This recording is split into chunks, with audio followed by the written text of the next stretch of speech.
Um, let's talk a little bit about fish in the lake system, not the sturgeon downstream.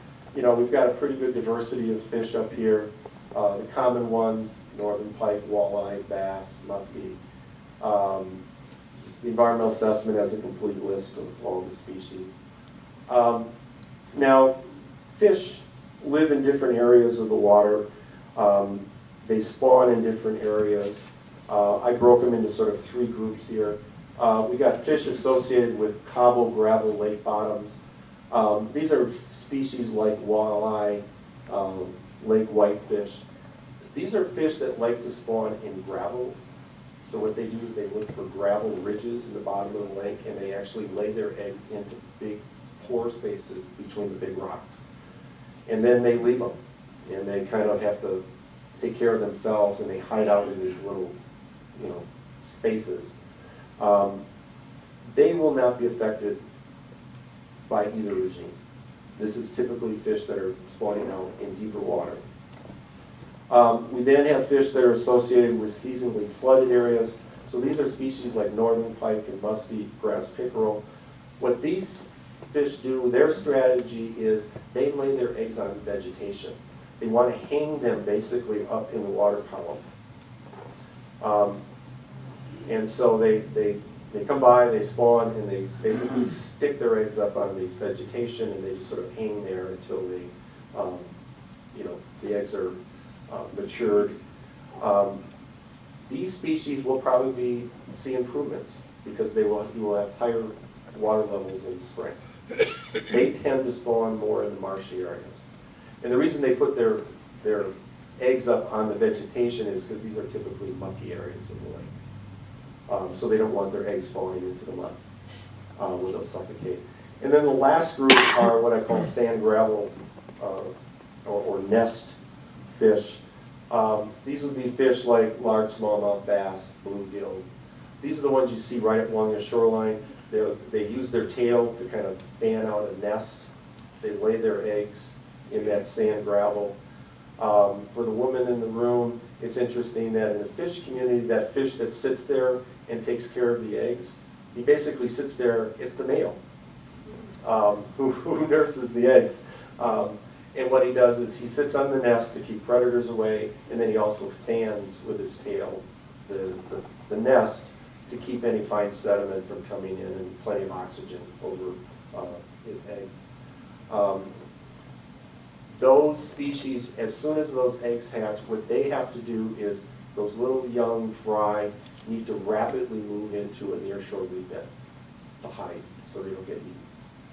And so, again, to be balanced here, what will happen is with that increased amount of vegetation near shore, those species will probably do better in the lake systems than they are now. And again, I'm trying to be balanced here. So the question is, okay, is this good or bad? A lot of it's in the eye of the beholder. If you're a fisherman, you're probably going to see a few of those species in the lake are going to improve in abundance. If you're a boater, swimmer, you're going to see more plants. So it's again a balancing test of you know. But I think everyone in the room needs to be aware of what are the consequences, because for every action there's a reaction. Okay. Let's talk about winter, and let's talk about shoreline structures. This is a map from the town of land use.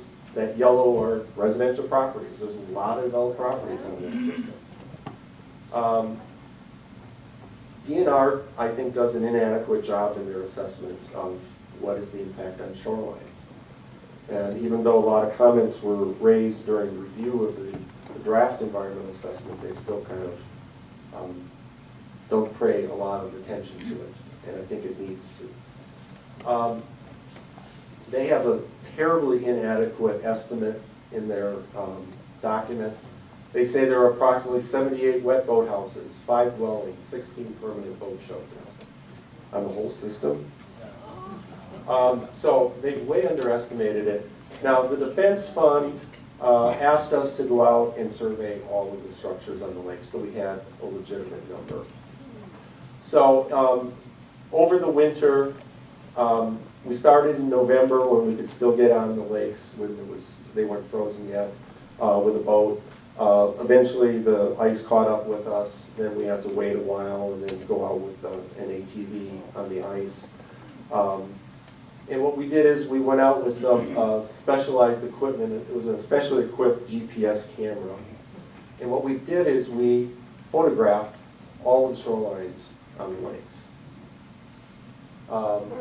So if any of you are familiar with Google Street Map, where you can click on Google and then you can look at the, the front of the buildings, we basically use that same technology. So what we were able to do is the camera kept track of what it was photographing, where it was, so that's what these little dots are. And then there's a series of literally, it's over several thousand photos now of the shorelines. While our crew was doing this, there was a field sheet that they filled out with the lake name, whether or not the property had a boathouse. If there was a boathouse, was it a wet boathouse or a dry boathouse? Did it have shore protection, things like rock riprap or a seawall? What type of pier was there? And let me talk, well, they were stationary and mobile. So here's an example. This we call the stationary pier, and what we meant by that was this is a pier that's on pilings driven into the lake. It's basically a permanent structure that's not designed to be pulled out every year. And because the lake gets drawn down every winter, a number of people have put in permanent piers because they know they're going to be basically protected from the ice during the drawdown. What we called a mobile pier was something like this one, where it was something designed to be taken apart, pulled up on shore. In fact, some of them, got wheels on them, to easily pull them up. So we considered this would be a pier that could easily adjust itself to the changed water level conditions that we are proposing. This system, this has got to come out. Okay. You all know what a wet boat house is. A wet boat house means I can get my boat into it. It's connected to the water. A dry boat house is up on the shore, and so we rank those two. Again, we map them using GPS, so we have all those. But here's a summary. There's 1,200 plus parcels on the chain. There's 900 and almost 60 stationary piers. There's only 295 mobile piers. So the majority of the piers are stationary. And I'll talk in a second about what that means. As far as dry boat, or as far as boat houses, we found 113 wet boat houses, 71 dry boat houses. So much larger number than the original estimates. Okay. What does this mean if you've got a stationary pier? Well, if the water levels are up, this thing obviously was not designed to handle the shifting of the ice. It's going to have to come out. And you're going to have to replace it with a mobile type pier. Now, this is something that was not discussed at all in the environmental assessment, is that in Wisconsin we have a rule on piers. Wisconsin Administrative Code NR 326. It was adopted several years ago. What this says here is that there are minimum standards now for a pier. If you build a pier according to these requirements, you don't need a permit from the state. If you go outside these dimensions, you have to get an individual permit, and the reality is DNR rarely grants them. You have to prove a hardship. So your pier can only be 3 feet wide. So every one of those stationary piers will have to be replaced with a new pier that's 3 feet wide. Oh, 6 feet wide. I'm sorry, let's back up. And I apologize because I'm looking at this thing from a funny angle. You can only have your pier out to a 3-foot water depth.